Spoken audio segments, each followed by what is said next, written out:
Culture, sortie. L'invité de la rédaction. 17h41 et avec notre invité ce soir, direction le Théâtre Gralin à Nantes pour un spectacle destiné à tous et notamment au jeune public. Bonjour Olivier Balazuc, vous avez coécrit le livret de Little Nemo avec Arnaud Delalande et vous êtes le metteur en scène de cet opéra français surtitré. La musique est signée David Chailloux. Soulignons que c'est une création au Théâtre Gralin, produit par le Nantes-Angers Opéra et l'Opéra de Dijon.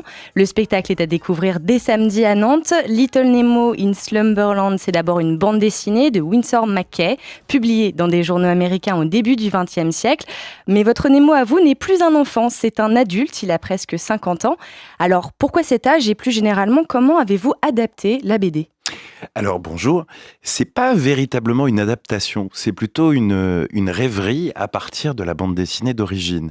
Les lecteurs de la bande dessinée retrouveront certains aspects, certains personnages, voire certaines empreintes, mais c'est véritablement une histoire originale. On a imaginé la suite. Little Nemo avait beaucoup fait rêver le compositeur, et puis Arnaud et moi, quand on était petits. Alors on n'a pas encore 50 ans, mais... Mais vous êtes adulte. Je suis adulte. Le personnage, d'ailleurs, n'a pas véritablement d'âge. On peut dire qu'il a dépassé la quarantaine, c'est-à-dire qu'il est en pleine possession de ses moyens professionnels et intellectuels, et il a une place dans la vie active. Voilà, c'était l'idée. Pourquoi l'avoir vieilli ? Parce que le thème principal de l'opéra, c'est: qu'as-tu fait de ton enfance ? Qu'as-tu fait de ta jeunesse ? Et cet adulte a oublié depuis longtemps les sortilèges des rêves et de son onirisme. C'est devenu plus qu'un adulte, c'est devenu un adulte désenchanté. Tous les adultes ne le sont pas. On est dans un monde en crise. Alors ça, c'est vraiment un écho à la bande dessinée de Winsor McCay, parce qu'il publie en gros entre 1905 et un peu après la Première Guerre mondiale. Or, les événements qui suivent, c'est la crise de 29, c'est les années 30. Et c'est comme si l'univers de crise était celui où on ne pouvait plus rêver. Mais ça a cassé quelque chose. C'est comme si ça avait cassé quelque chose. Et cet homme-là, non seulement ne rêve plus, mais il est un agent du désenchantement. Alors on en a fait une sorte d'homme d'affaires, un trader sans scrupules qui joue en bourse. Son rythme cardiaque est devenu celui voilà, du cours des marchés. Et il rachète à bas prix des maisons et des immeubles dans les quartiers populaires. Et à la place, qu'est-ce qu'il édifie ? Eh bien, des boutiques de luxe, des bureaux, tout cet univers froid que nous pouvons connaître et où il n'y a plus de place pour la vie et certainement plus de place pour l'imaginaire. Et qui faisait certainement pas partie de ses rêves lorsqu'il était enfant, concrètement. Bien sûr que non. À l'origine, l'ouvrage, c'était pas vraiment un ouvrage pour le jeune public. Et pourtant, cet opéra, là, aujourd'hui, que vous présentez, Little Nemo, il est accessible dès 6 ans. Comment vous avez fait, justement, pour penser un opéra aujourd'hui accessible aux enfants ? Alors, sur une œuvre qui ne l'est pas forcément au début. Oui, alors c'est vrai que c'est un trésor visuel. L'œuvre de Winsor McCay, ça a été une matrice pour énormément de dessinateurs et pour énormément d'artistes tout au long du siècle. Alors la notion d'enfance, elle a pas mal évolué aussi. Écrire pour les enfants, c'est écrire pour un public très large en fait. Pour moi, une œuvre jeune public réussie, elle s'adresse à tous les publics et aussi aux enfants. C'est en général une œuvre qui ne porte plus de masque. Alors que souvent, quand on écrit pour les adultes, soi-disant pour les adultes, on fait des références, on prend des pauses. Avec les enfants, c'est pas possible. On peut les emmener très très loin parce que leurs questions sont immenses. Ils sont face au monde réel qu'ils tentent d'épeler et ils se posent toutes les grandes questions. Après, il faut avoir le courage de leur répondre.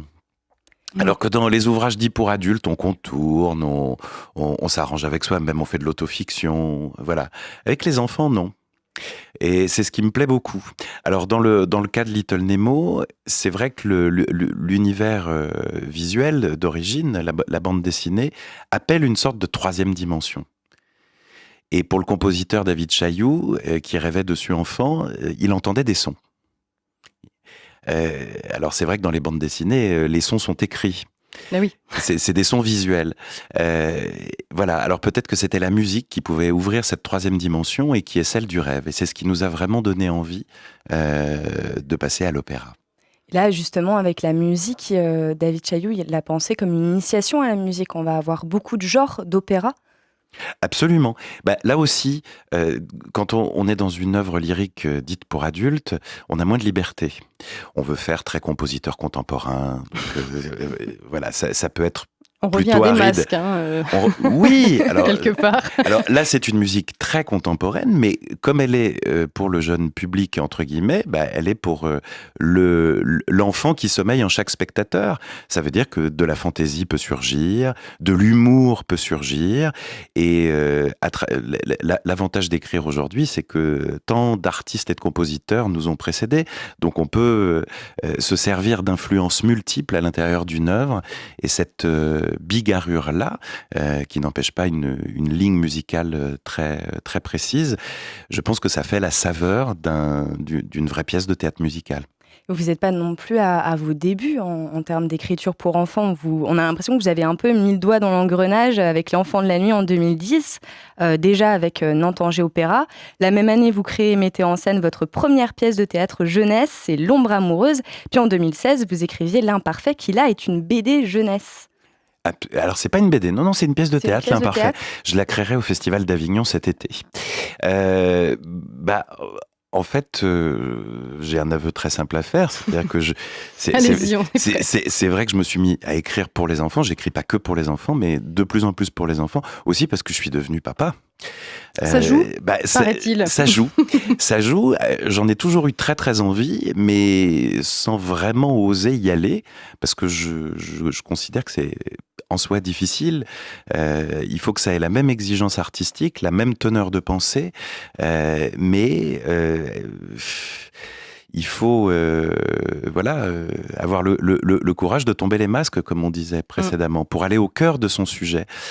Et en devenant papa, je me suis confronté à des questions qui étaient entières, et il était temps de m'y mettre, de reconvoquer l'enfant en moi pour pouvoir répondre aux questions d'un enfant qui était le mien. Ça, c'est globalement un petit peu le message qui ressort de Little Nemo, c'est reconvoquer l'enfant qui est en chacun de nous pour réenchanter le monde d'aujourd'hui, c'est ça ? Oui, absolument. Et ça va de pair avec l'autre thématique fondamentale de l'œuvre, qui est le rapport au rêve.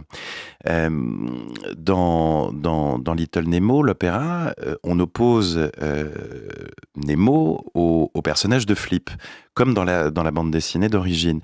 Et Flip est joué par le même chanteur qui fait Nemo adulte au début et à la fin. Donc, c'est des questions d'identité qui s'interrogent tout au long de l'œuvre. Et qui suis-je et qu'est-ce que je vais faire de ma vie ? Au fond, c'est l'histoire d'un adulte qui doit remonter sa propre mémoire, ausculter son passé, retrouver l'enfance en lui pour tenter une version réussie de l'adulte à son réveil. Mais souvent, on nous vend le rêve aujourd'hui comme un échappatoire, c'est-à-dire comme une sorte de parenthèse enchantée avant de revenir dans un réel qui, lui, est très plombé. C'est l'horizon de crise, une sorte de chape métaphysique, oui, dont on ne peut pas sortir. Et je crois pas ça du tout. Je pense que le réel, ce qu'on appelle le réel, on le construit d'abord dans l'imaginaire. Sans ça, toutes les grandes réalisations de l'humanité n'auraient jamais existé. Que ce soit les cathédrales, les pyramides ou la Déclaration des droits de l'homme et du citoyen. La réalité, c'est ce qu'on veut en faire. Et je pense qu'il faut rêver beaucoup pour pouvoir être agissant sur la vie. Justement, en parlant de rêve, comment est-ce que vous arrivez à mettre en scène quelque chose de si immatériel que le rêve ? Alors ça, c'est une bonne question. Je ne sais pas d'ailleurs si j'y serais arrivé, j'espère. Là, il y a quelque chose évidemment de très organique avec l'écriture, puisque la mise en scène de Little Nemo est presque un prolongement du travail initial. Je fais confiance au personnage et j'essaie de faire confiance à l'enfant en moi. le rêve et l'enfance, c'est des moments où il n'y a pas de coupure, il n'y a pas de frontières. C'est les adultes qui inventent ça. On cloisonne les émotions, on cloisonne les moments. Chez les enfants, c'est très naturel, on passe du jeu au non-jeu avec aisance et fluidité. Et même, on comprend ce qu'on vit en jouant. Il n'y a qu'à voir les enfants quand ils reviennent de l'école ou quand ils ont écouté leurs parents ou des adultes. La manière d'intégrer ce qu'ils ont appris ou ce qu'ils ont découvert, c'est de jouer à. Les enfants jouent à la maîtresse, jouent au maître, etc. Et cette capacité de jeu que les acteurs gardent ou que les chanteurs gardent, moi je dis toujours à ma fille, je vais pas travailler, je vais jouer. Dans le jeu, on représente le monde. Et en représentant le monde, on s'en approprie les conventions et on peut jouer avec ces conventions-là. Il n'y a pas qu'une seule manière de représenter le monde. Il y en a plein. Et plus on le représente différemment, plus on est capable d'apprécier la richesse du monde, la richesse du réel. Il n'y a pas une voie unique. Et toute cette richesse, eh bien, elle sera à retrouver sur la scène du théâtre Gralin à Nantes. Le temps passe très vite. On aurait bien parlé encore un petit peu du rêve et de ces différentes conventions dont vous parlez à l'instant. Merci beaucoup, Olivier Balazuc, d'avoir été notre invité ce soir en direct dans les studios de Sun. Donc, je le rappelle, l'opéra Little Nemo, c'est ce samedi 14 janvier à Gralin. Ce sera également ensuite les 18 et 21 janvier. Et puis après, vous prenez la direction d'Angers.